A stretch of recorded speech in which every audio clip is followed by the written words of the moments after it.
আসসালামু আলাইকুম। আজকে আমরা করব 44তম বিসিএস আসা একটি ম্যাথ।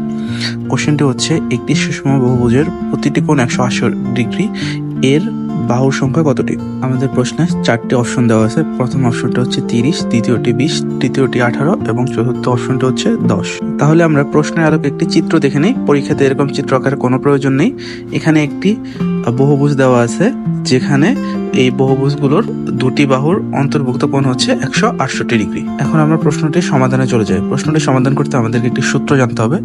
সূত্রটি হচ্ছে একটি সমবাহুভুজের প্রতিটির অন্তর্ভুক্ত কোণের সূত্র, যেটা সমান হচ্ছে n-2 ইন্টু 180/n। এখানে n হচ্ছে বহুভুজের বাহুর সংখ্যা।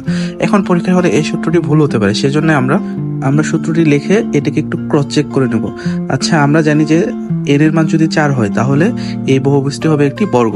বর্গের ক্ষেত্রে একটি বর্গের অন্তর্ভুক্ত কোণগুলো হচ্ছে 90 ডিগ্রি।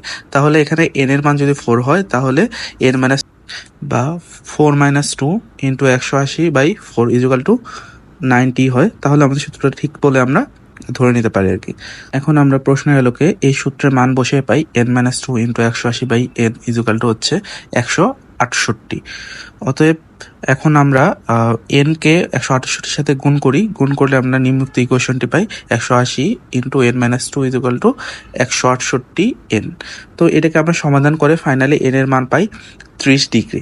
অতএব আমাদের উক্ত বহুভুজটির বাহুর সংখ্যা হবে 30টি। আমাদের উত্তর হচ্ছে এ, অর্থাৎ প্রশ্নে উল্লেখিত বহুভুজটির বাহুর সংখ্যা ছিল 30টি।